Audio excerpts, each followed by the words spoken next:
Vous écoutez Startup VF. Le récit inédit de deux développeurs entrepreneurs qui tentent de se tailler une place dans le monde sans pitié du Far Web. Je suis Dominique Saint-Pierre, founder de Receivably. Je suis Félix Beaulieu, fondateur de Scénariste.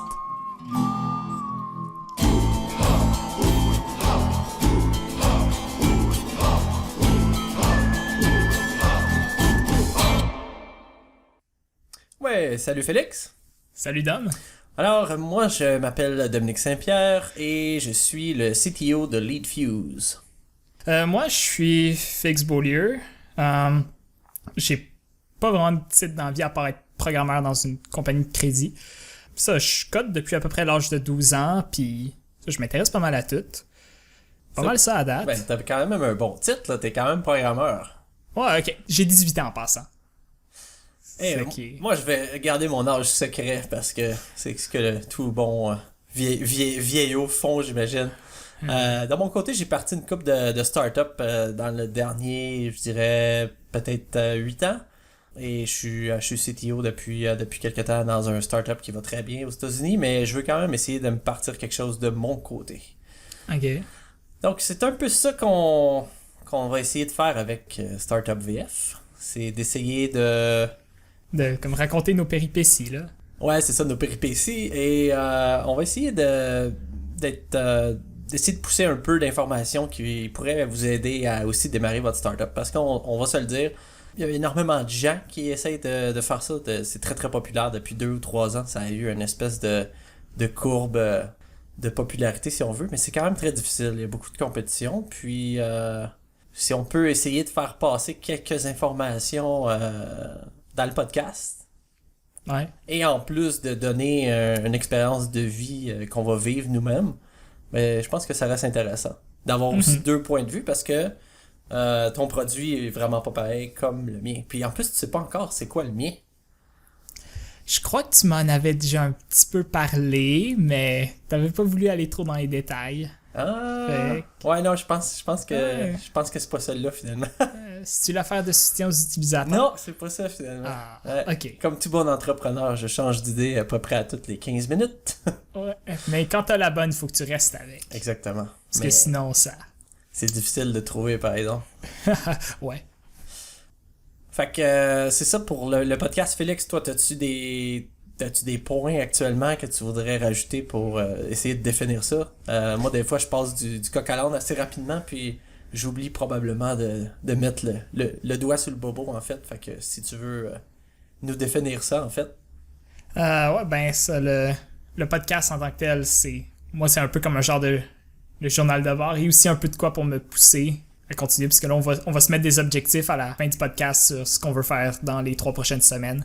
Donc là, c'est vraiment plus moi pour me motiver, puisque ça fait pas mal depuis le mois de juin que mon affaire, il traîne un peu de la patte, que je rewrite en me disant « Ouais, ce serait mieux avec ça, ce serait mieux avec ci, tel ORM à la place d'un autre. » Puis ce genre de choses. Fait que moi, je prends vraiment ça un peu comme un genre de stimulant de quoi pour me pousser à réussir mes deadlines. Ouais, puis ça, vraiment faire un genre de journal de bord, puis... Ouais, moi j'aime bien ça aussi. C'est vrai que ça donne beaucoup de guts quand tu mets ça de l'avant un peu publiquement. Ouais. Donc, c'est sûr que tu peux pas vraiment te mentir. Tu peux te mentir à toi-même, mais tu peux pas mentir au peuple. Au peuple. Avons-nous un peuple? Peut-être pas encore, mais ça va s'en venir. Ah, ça va s'en venir, c'est sûr. Exactement. Donc oui, c'est une très bonne description. Tu vois, on fait une bonne équipe. Je pense que t'es très bon. T'as une bonne attention aux détails que j'ai pas. Oh, au détail. Ça dépend pourquoi. Ouais. Excellent. Donc oui, effectivement, ça définit vraiment bien le podcast. Puis, donc, est-ce que maintenant tu veux y aller avec ton projet ou je vais avec le mien? Tu peux y aller. Ah ouais, je vais avec le mien? Je veux entendre la surprise. Ah ouais, là, je t'ai titillé. Mais je pense que je t'en ai déjà parlé peut-être il y a longtemps. C'est un projet, en fait, qui me tient à cœur depuis longtemps. Puis que j'ai aussi eu quelques validations. Parce que c'est beau d'avoir une idée, mais c'est aussi le fun de se la faire valider. Donc il y a comme un mouvement depuis plusieurs années là, qui dit avant de vous lancer directement dans le développement, la tête baissée, essayez de valider vos projets, essayez d'aller vous chercher un premier client ou une dizaine de premiers clients qui vous ont déjà payé avec la carte de crédit, etc. Donc, je suis vraiment pas là, mais j'aimerais vraiment ça suivre ces conseils-là, en fait, parce que je les crois, puis je le vois aussi dans le startup où ce que je suis actuellement. Quand l'idée est validée dès le départ, le taux de succès est là. Donc, mon idée, en fait, ce que c'est... donc, moi, j'ai un gros background dans le monde du crédit aussi. Donc, Félix est bien placé pour le savoir. C'est lui qui a comme un peu pris la relève chez les clients d'où ce que je faisais la consultation dernièrement. Donc, c'est un logiciel, en fait, qui va aider les entreprises à se faire payer plus rapidement, carrément. OK. Donc, Software as a Service, évidemment. Le but premier étant de fournir un genre de service de suivi sur les paiements en retard. Donc, dans les entreprises, la majorité des entreprises ont de la misère à se faire payer leurs factures à temps. Donc, s'ils ont des termes de 30 jours, là, je ne veux pas trop rentrer dans les détails, mais souvent, les entreprises se font payer à 45, à 60 jours en retard. Donc, le logiciel est là pour essayer de diminuer ce retard-là. Donc, comme faire le tracking sur... Exactement. Donc, faire le suivi exactement sur les comptes en souffrance. Puis ça a un gros impact pour l'entreprise parce que ça veut dire plus de cash flow. Donc, plus de cash flow veut dire qu'ils ont une plus grosse marge de manœuvre pour faire leur activité, etc. Donc, comme je disais tantôt, ça m'a été validé parce que j'en ai déjà parlé à plusieurs personnes de cette application-là. Donc, des dirigeants d'entreprises de toutes sortes à date. Mais c'était quand même du monde qui était proche de moi. J'ai parlé à une seule personne jusqu'à présent que je connaissais pas du tout. Puis, la personne était très emballée. Donc, autrement dit, elle était prête à signer. L'application était seulement dans ma tête à cette époque-là. Donc, c'est un peu ça. Moi, mon objectif, en fait, pour le prochain 3 semaines, c'est d'essayer d'aller me chercher encore plus de validation. Je pense pas que je vais être capable d'aller me chercher des cartes de crédit parce que j'ai pas rien à montrer encore.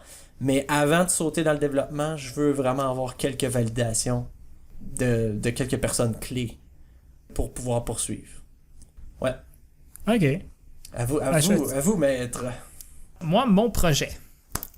Moi, en gros, c'est probablement le monde qui nous écoute connaisse GitHub. S'il y a peut-être du monde qui sont un peu en photographie qui connaissent 500px aussi. Mais moi, ce sera un mélange des deux, mais pour les scénarios, comme de films, de séries, de ce qui est fait pour être filmé, quoi. Mm-hmm. Et donc, moi, ça serait un peu ça, vraiment un aspect très communautaire, mais peut-être aussi avec un genre de market. Ça, c'est vraiment des features qui vont être même plus tard, mais vraiment une plateforme pour faire une communauté de scénaristes. Et ça, moi, j'ai eu l'idée d'un besoin que j'avais l'année passée avec des amis. On faisait une web série, puis on écrivait tous les scénarios sur Google Docs. Puis c'était moi, le technicien de la gang, qui était pogné pour faire tout le beau formatage. Parce qu'il y a un formatage standard pour les scripts, les scénarios. Fait que moi, je voulais respecter le format, toute l'indentation bonne. Au mois de juin, j'en ai parlé à un de mes amis, puis il m'a dit que... Il m'a donné de la validation, si on peut dire. Fait que là, j'ai commencé à travailler là-dessus. J'avais vraiment un bon prototype d'éditeur fin juin, début de juillet. Puis depuis le projet a stagné, je l'ai réécrit en JavaScript avec Node.js, puis... Ensuite, ça s'est avéré pas être bon, puis... Le classique. Ah ouais.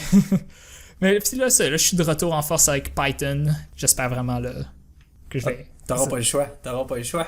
Ouais. C'est le but du podcast. C'est le but du podcast. Ouais.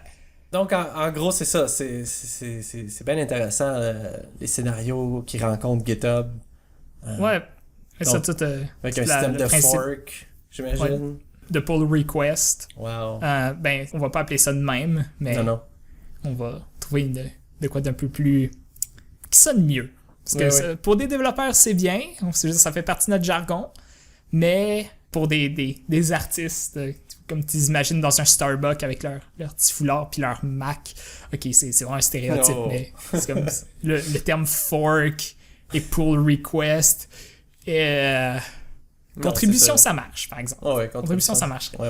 En tout cas, ça serait un peu ça. Puis vraiment un superbe éditeur. Ça doit être ça, le nerf sensible. Ouais, c'est vraiment dans ça, je pense, On appelle ça la proposition unique, le Unique Selling Point. Il y a une compagnie qui s'appelle Celtex, que eux, ils font un peu tout le pipeline, mais c'est tout payant, puis c'est plus comme pour entreprise. Moi, ce serait pas tant ça ma niche. Moi, ce serait plus comme pour des équipes d'amateurs, puis plus des individuels. Ouais. Mais toi, est-ce que tu penses charger ton modèle d'affaires là-dedans? Ça serait un peu comme GitHub. OK. Puis ça serait aussi un peu comme je disais 500px ou mettons moi sur 500px je peux uploader des photos que les gens peuvent voir gratuitement. Puis je peux aussi en licencier.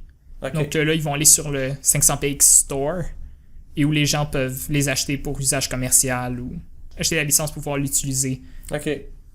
Donc, fait qu'autrement dit, quelqu'un pourrait vendre son scénario? Pourrait vendre son scénario, vendre les droits à une maison de production quelconque qui voudrait l'acheter. Okay. Évidemment, probablement qu'il va falloir que je vois comment rentrer en contact avec des maisons de production et dire « Hey, regardez, j'ai plein de scénarios sur mon site que vous pourriez acquérir. » Ça peut être intéressant.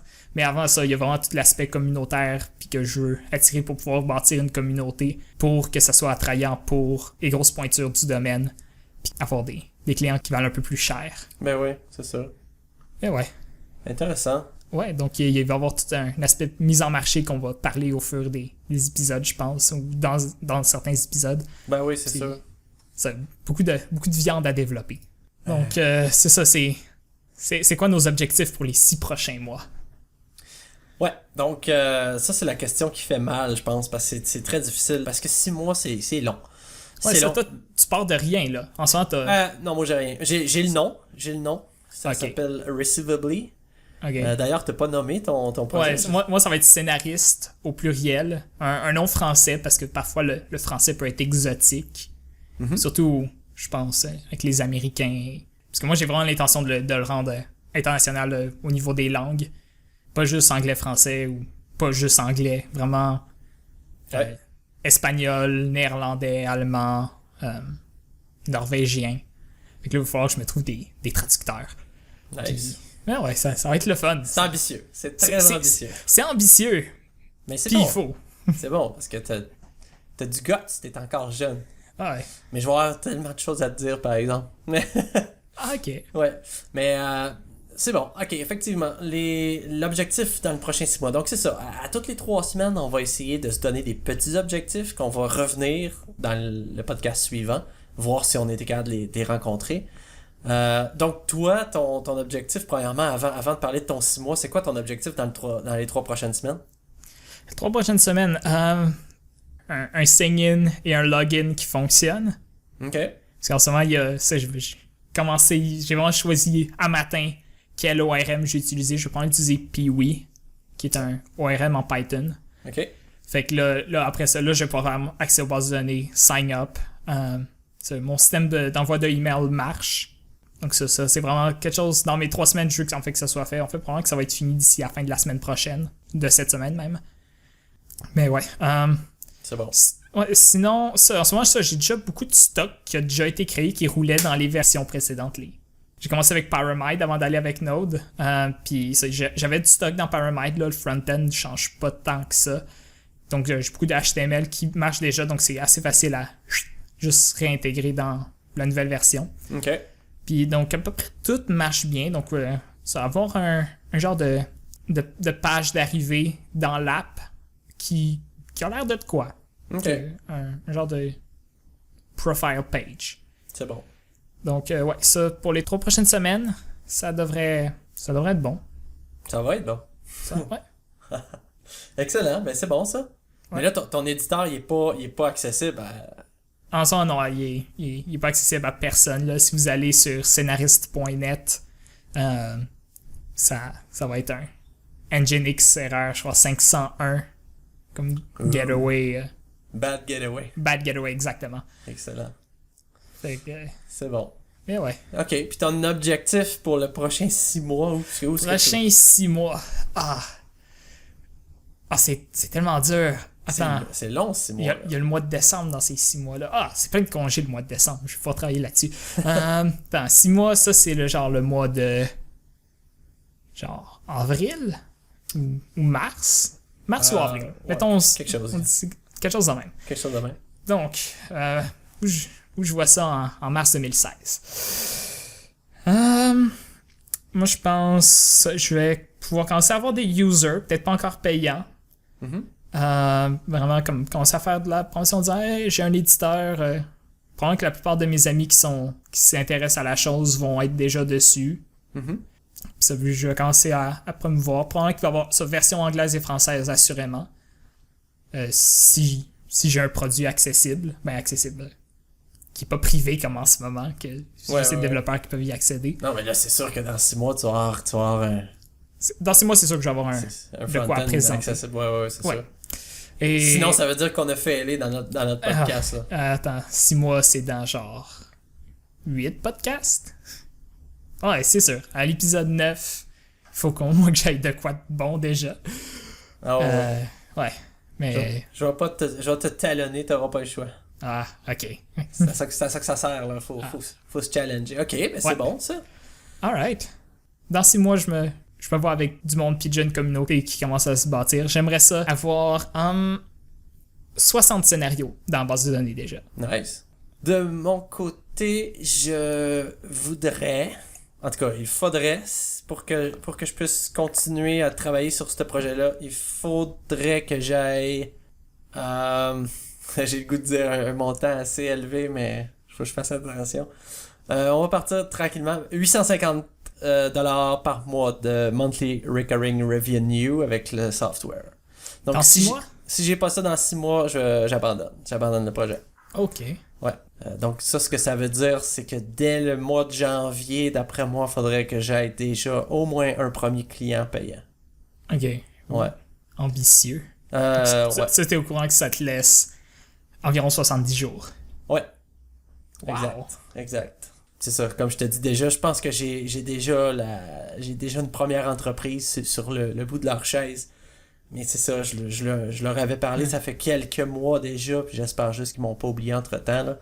Mais ils étaient vraiment intéressés. Donc, 850$ par mois de monthly recurring revenue minimum. Donc, ça serait... ça, c'est mon objectif. Sur le web, ton produit. C'est pas une application desktop. Non, c'est sur le web, exactement. OK. Ouais. Un software as a service. Ouais, exactement. OK. Exactement. OK. Donc c'est ça, excellent. La table est mise, comme on dit. La table est mise. Les objectifs sont faits. Ouais. Donc j'ai hâte de voir ça dans 3 semaines, mais ouais, effectivement. Effectivement, je pense que ça va être bien. Ouais. Moi, de mon côté, ce que je te conseillerais de faire pour ton projet dans les prochaines 3 semaines, c'est comme je te disais un peu, on s'en est parlé un peu hors podcast, mais de commencer à récupérer des courriels sur ton site. Donc, on entend ça là, vraiment beaucoup de construire une liste avant de lancer. De prospect, un peu. Ouais, exactement. Donc, eux, ce qui... Puis tu sais, je veux dire, t'es pas obligé d'avoir 5000 personnes sur ta liste, c'est pas l'objectif. L'objectif, c'est de commencer une conversation avec des usagers potentiels. Puis ça, c'est énorme. Ouais. Je veux dire, ça a une valeur incroyable, là. Donc, moi ça va être ça là. Cette semaine, quand je vais mettre le site en ligne, la seule chose qu'il va avoir, c'est un textbox avec comme... Genre juste votre email ici, là. Votre email, peut-être même un nom et prénom. Non, juste votre email, that's it, that's all. Ça rentre dans MailChimp ou dans n'importe quelle application de marketing de courriel. Puis l'important, c'est de pas laisser mourir ce contact-là, dans le sens il faut envoyer déjà un premier email. Il faut pas que tu envoies un email la journée que tu vas lancer dans 6 mois. Donc là, il faut que t'envoies un email, un genre d'avis de réception, accusé de réception.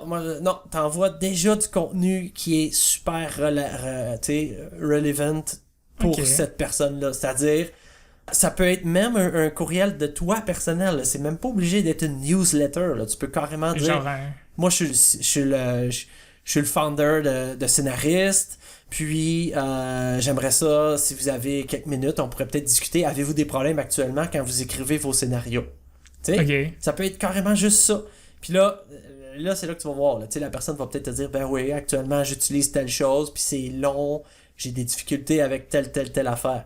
Fait que ça, là, ça c'est de l'or en barre de parler avec les gens qui vont utiliser ton application éventuellement. C'est très difficile à avoir au début. Il faut juste que tu essaies de Ouais, que je lance le... Il faut que tu lances ton homepage. Ça, là, c'est obligatoire. Même si t'as pas de login encore, même si t'as pas de sign-in, moi, je te dirais, lance ton homepage, mets ton éditeur qui est déjà presque fonctionnel t'as déjà une super belle version de ton éditeur.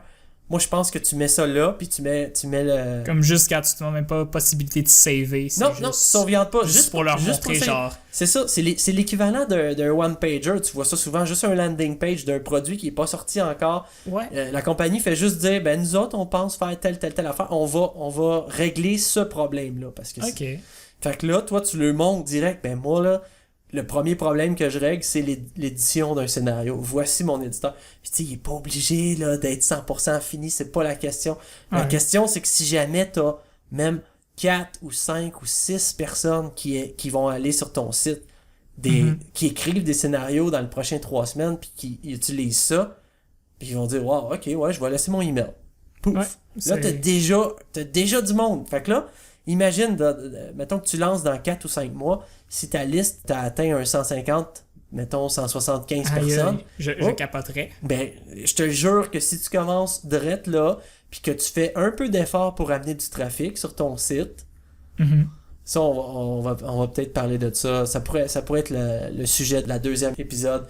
Mais premier épisode, je pense que à n'importe qui veut se partir un startup, de se créer une liste, mais de pas la laisser là jusqu'à temps que l'application lance. Ouais, sinon ça fait, c'est ça fait, regarde, je veux pas te parler, ou, tu sais, le but, c'est directement, là, même la journée même, là, tu sais, imagine que tu vas sur un site, tu te dis, wow, ça a l'air super cool, cette application-là, ça a l'air génial, tu t'envoies ton email, puis là, le founder te recontacte lui-même, genre 2 heures après. Ça fait vraiment genre, wow, je suis privilégié comme client. Exactement. Même pas encore comme client, comme utilisateur potentiel. Exactement. Fait que de commencer une conversation avec les usagers potentiels, c'est bon. Puis là, tu vas aussi te familiariser un peu avec ton premier ou tes 2 premiers channels de sources de trafic. Okay. Fait, parce que là, je vais pouvoir savoir, tu vas commencer à avoir une petite idée. T'auras rien de tangible, mais tu vas déjà avoir les mains dedans. Fait que tu sais, un startup, c'est... Moi, j'ai toujours dit, là, c'est 10% le développement, 90% toutes les autres actions. Tout ce qui est marketing. N'importe quel développeur est capable de développer n'importe quoi, là. C'est pas ça qui est... Mais un développeur qui veut se partir un software as a service, il faut qu'il mette son chapeau de... regarde, aujourd'hui, je vais pas développer, mais je vais plutôt essayer de faire des actions pour amener du monde, puis essayer de montrer mon application, puis essayer de me faire des contacts. Ouais. Fait que la première affaire, l'affaire la plus facile, mettre un input box qui va récupérer des courriels, puis de contacter ces gens-là. Puis, de penser à une première façon d'aller chercher du monde. Ça peut être, je sais pas, tu peux faire un blog post. Je sais pas si tu as un blog actuellement sur ton site. Ça peut marcher. J'ai fait une modification la semaine passée pour pouvoir mettre vraiment plus des articles. OK. Mais sûrement, en fait, je vais créer un genre de... Probablement un compte Twitter pour scénaristes. Exact. Ça, je m'en allais te dire exactement. D'engager la conversation. Mais juste de commencer à suivre du monde avec Twitter. Tu leur parles pas, tu les agaces pas avec ton produit actuellement, ils te connaissent pas. Mais juste de les suivre, tu sais, imagine que tu trouves, je sais pas, 5 ou 6 scénaristes un peu hobbyistes. En fait, tu me dis suivre quelqu'un. Sur Twitter. Ouais, puis vraiment, j'ai une idée de comment ça, je crois que c'est No Film School. Okay. Puis eux, ils postent souvent des affaires pour les filmmakers. Okay. Mais probablement que ça pourrait être un bon exemple, je pense. C'est pas une personne, c'est plus une organisation, mais vraiment... Non, c'est clair, c'est ça, je te dis. Suivre, puis éventuellement, ça, quand je vais leur demander, c'est comme, hey, quand mon produit va être prêt, pouvez-vous en parler? Ils vont m'avoir déjà vu avant. Ouais. Puis mais c'est ça, avant de demander ça, faut probablement que tu aies déjà comme fait des favorites sur leur post, que tu aies même retweeté leur affaire, puis que tu aies replayé. Mais moi, je te parle vraiment aussi de suivre peut-être des étudiants en... Ouais. Tu fais juste les suivre, là. Puis tu regardes qu'est-ce qu'ils écrivent, tu regardes, puis là, un moment donné, tu peux carrément te permettre de partir une conversation sur Twitter, de dire, hey, tu sais, quand vous écrivez vos scénarios, qu'est-ce que vous utilisez comme logiciel? Juste ça. Ouais.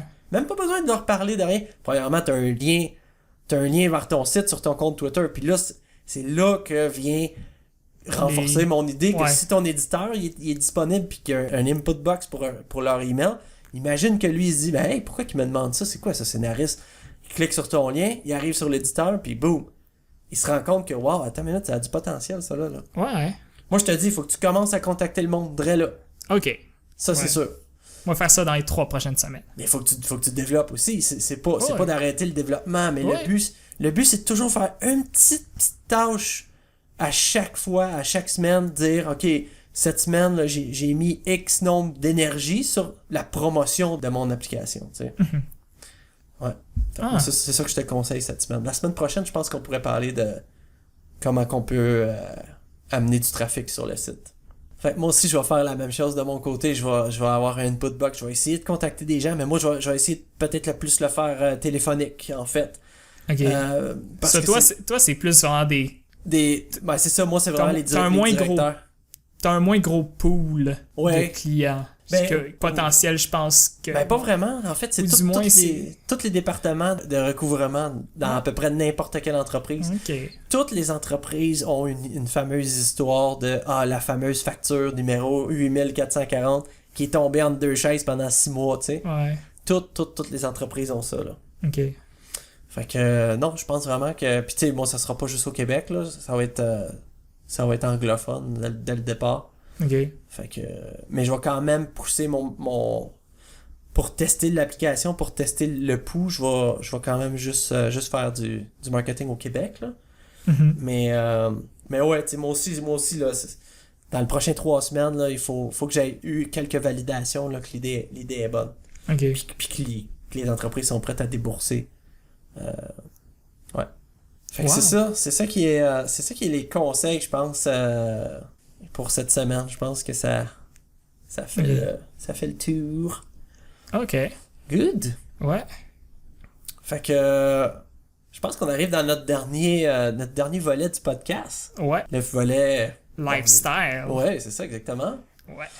Donc cette semaine On va commencer avec de quoi qu'on a tous les deux commencé récemment. oui. C'est donc d'utiliser des claviers mécaniques. Eh oui, on aurait donc dû commencer ça depuis tellement plus longtemps. Ouais. Ouais, c'est vrai. C'est Ah mon vrai. dieu, t'as pas l'air comme C'est que le convaincu. mien m'a coûté la peau des fesses. Ouais, mais t'as la Cadillac, là. Ouais, Alors, Félix j'ai- a la Cadillac, moi j'ai la Honda Civic, là.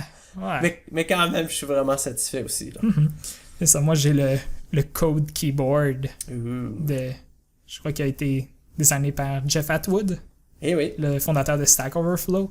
Puis ça, il est commercialisé par WASD Keyboard. Donc moi, j'ai le modèle Clear. Vraiment, je trouve vraiment confortable. Il y a un backlight, le son cliqué un peu. Ouais. Puis c'est ça. Eh oui. Mais moi j'ai le brown. Moi j'ai les switch brown, donc je sais pas si on peut entendre la... Ah, Théoriquement, oui, on entend. ça doit. Non, mais ce que je veux dire, c'est parce que je sais pas si on va pouvoir comparer avec le tien, mais théoriquement, ça se ressemble beaucoup. Ok. Donc, d'après ce que j'ai lu, toi t'as 55 grammes de pression, moi j'en ai 45. Mes touches sont un petit peu moins comme faut que tu pèses moins fort un petit peu pour le clic. Mhm. Mais c'est ça, le Cherry MX Clear est très difficile à trouver. Ouais. Donc moi tout ce que j'ai pu mettre la main dessus au Canada, c'était un Cherry MX Brown.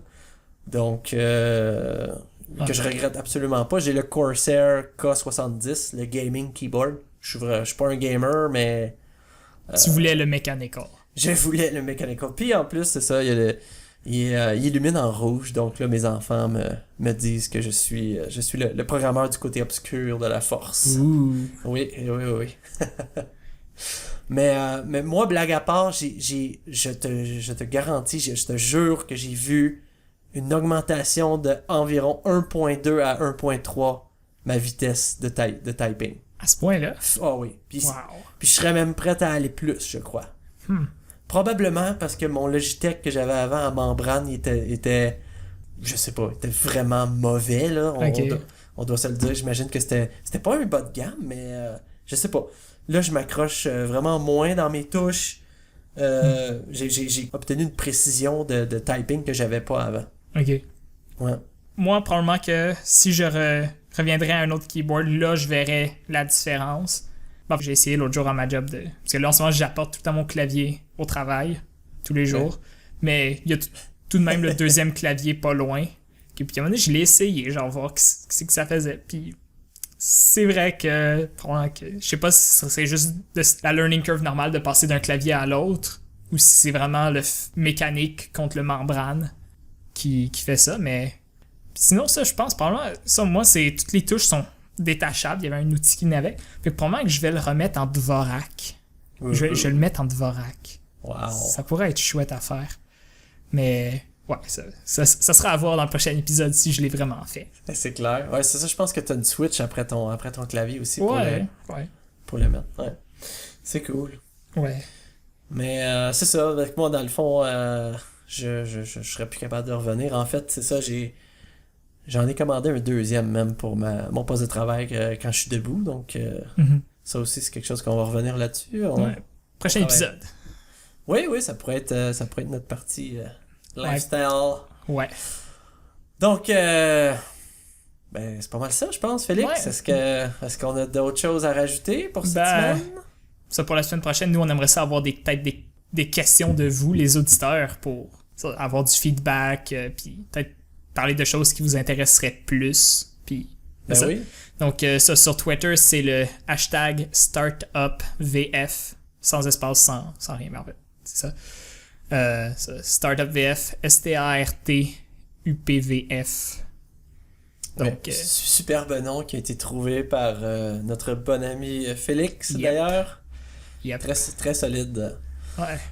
Alright. Fait que, écoute, on se revoit dans 3 semaines. On espère que vous avez apprécié. Puis j'espère, Félix, que tu vas remplir tes objectifs. Toi aussi. Excellent, mister. Alright. On se reparle. Ouais. Bye. Bye.